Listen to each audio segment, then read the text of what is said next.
Kemudian kenapa Allah Subhanahu wa taala sebut di sini?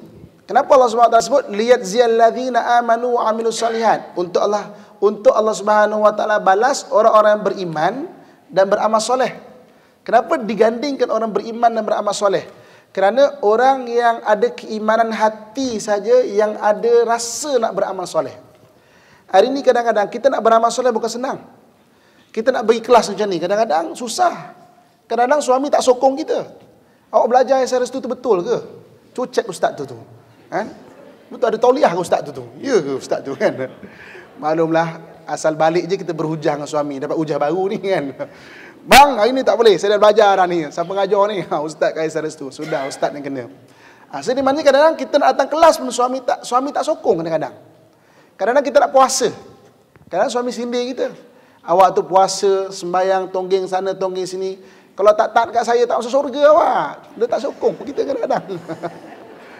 Tak sokong. Jadi, orang yang beriman dan beramal soleh, dimulakan dengan iman. Ya Allah, hari ni susahnya nak beramal, orang tak sokong. Kadang-kadang nak jadi baik, kena sindir-sindir kat orang. Kan? Alah dia tu. Konon pakai kopiah. Dulu tu kaki ronggeng tu. Dulu tu. Kawan-kawan yang masih meronggeng, ada sindir-sindir dia. Bukan senang nak jadi baik. Susah nak jadi baik. Sebab itu dimulakan dengan beriman. Beriman tu mana hati tu, ya Allah, aku nak cari keredaan-Mu. Buat amalan ni bukan untuk kerana manusia. Buat amalan ni bukan kerana aku nak apa, tapi aku nak cari keredaan-Mu Tuhan. Sebab reda Allah tu yang penting dalam hidup. Hari ni kita meninggal tak pulang pada isteri kita, tak pulang pada anak kita, dipulangkan kepada Allah Subhanahu wa taala. Kalau kita tahu kita sedang pulang kepada Allah Subhanahu wa taala, carilah benda-benda yang mengundang reda Allah Subhanahu wa taala. Jadi benda-benda yang boleh mengundang Allah sayang pada kita. Sekalipun benda tu susah, sekalipun benda tu pahit, sekalipun benda tu memang berat kita nak buat. Jadi sebab itu liyajziyal ladzina amanu, orang ingat Allah, wa amilus solihat. Ada iman barulah dia boleh beramal benda-benda yang baik, beramal benda-benda yang soleh. Beramal buat benda-benda yang disuruh oleh Allah Subhanahu wa taala. Jadi keredaan Allah Subhanahu wa taala itulah Allah Al-Mu'id, Allah yang mengembalikan akhirnya tujuan hidup bagi orang-orang yang beriman. Dan orang yang berpegang ataupun meyakini Allah Al-Mu'id, dia akan lahir satu sifat. Dia panggil sifat Al-Khauf. Khauf ni maknanya takut. Sifat takut pada Allah Subhanahu wa taala. Biasanya ibu-ibu, tuan-tuan sekalian kan, kalau kita tanamkan rasa takut pada anak kita lah contoh kan, apa yang biasa kita tanamkan? Kita tanamkan rasa takut tu dengan benda-benda yang mana azab kan. Contoh macam tak sembahyang nanti ni Tuhan azab ni kan, kita pun takut kan, nanti takut neraka. Benda tu bagus. Maknanya takut peringkat pertama adalah takut kita diazab oleh Allah Subhanahu wa taala. Tapi orang yang dia betul-betul beriman, ada satu lagi takut dia, tahap takut dia. Dia bukan takut pada azab dah. Dia takut hilangnya keredaan Allah pada dia tu. Itu yang lebih dibimbangi lagi. Azab ni jadi kecil dah. Ini Tuhan yang mencipta aku, terpulanglah Tuhan nak jadikan aku ni diazab ke, ataupun diberi nikmat ke, tapi aku mengharapkan Allah bagi nikmat kepada aku. Tapi yang lebih aku takut jika kehilangan redha Allah Subhanahu wa taala. Sebab redha Allah Subhanahu wa taala tu kalau hilang daripada diri kita, menyebabkan kita dibiarkan oleh Allah Subhanahu wa taala tanpa panduan. Dibiarkan macam tu. Itu yang ditakuti oleh para sahabat. Sebab itu para sahabat tu apa gelaran dia? Radhiyallahu anhum wa radu an. Dia redha pada Allah dan Allah redha pada dia. Sebab keredaan tu yang diutamakan, dan ditakut kalau redha tu hilang daripada Allah Subhanahu wa taala. Itu matlamat hidup kita adalah mardatillah ataupun keredaan Allah Subhanahu wa taala. Ni.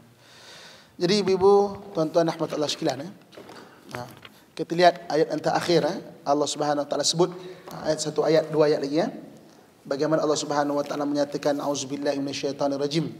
Surah Al-Anbiya ayat 104. Surah Al-Anbiya ayat 104, apa kata Allah Subhanahu wa taala? Auzubillahi minasyaitonirrajim. Yauma natwis samaa'a akatat yisijil lil kutub كما بدأنا أول خلق نعيده وعدا علينا إنا كنا فاعلين. Surah Al-Anbiya ayat 104. Apa kata Allah Subhanahu wa taala? Ingatlah hari kami menggulungkan langit seperti menggulung lebaran surat catatan, sebagaimana kami mulakan wujudnya sesuatu kejadian, kami ulangi wujudnya lagi sebagai satu janji yang ditanggung oleh kami. Sesungguhnya kami tetap melaksanakannya. Allah kata, Allah akan ulang balik kejadian kita. Inna kunna fa'ilin. Sesungguhnya kami sungguh-sungguh akan buat dia. Bukan main-main, kata Allah SWT. Kami akan ulang betul kejadian kamu ni. Ni bagaimana Allah SWT akan menggulung langit ataupun bumi dengan kejadian kiamat. Kerana semua akan dipanggil, dibalas setiap kejadian-kejadian atau setiap apa yang kita buat. Okey, surah Taha ayat ke-55 kita lihat pula. Surah Taha ayat 55, Allah menyatakan auzubillahi minasyaitonirrajim.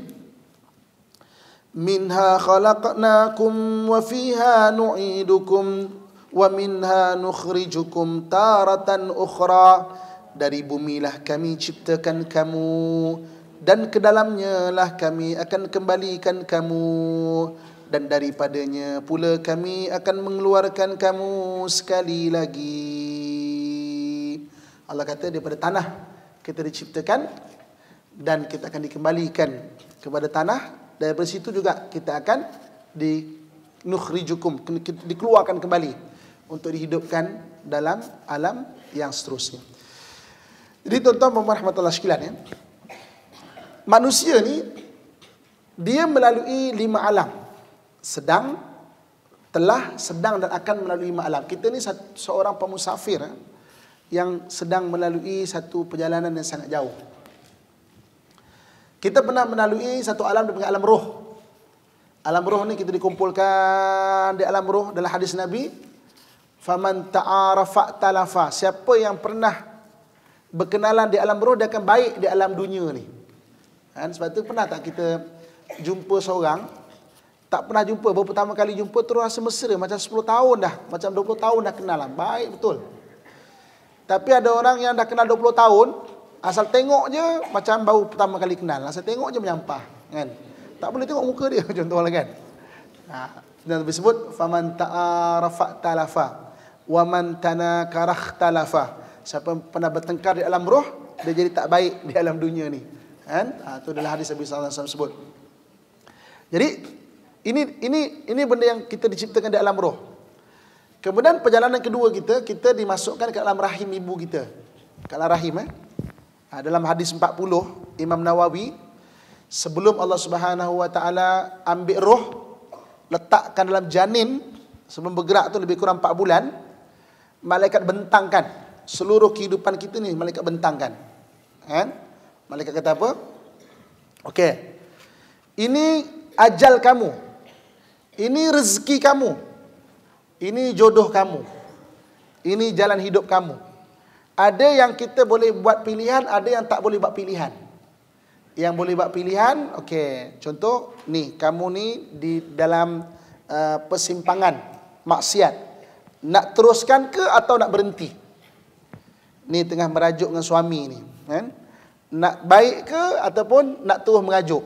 Betul, Ini tengah buat salah ni, tengah tak bagi nafkah pada isteri ni. Nak terus buat tak tahu ke ataupun nak kembali ambil tahu? Jadi maknanya itu yang boleh buat pilihan. Ada yang tak boleh buat pilihan. Yang tak boleh pilihan macam sakit. Sakit tak boleh buat pilihan. Contoh macam cedera ataupun bencana, tak boleh buat pilihan. Tsunami di Aceh, gempa bumi dekat Pakistan, dekat Turki, tak boleh buat pilihan. Allah datangkan macam tu.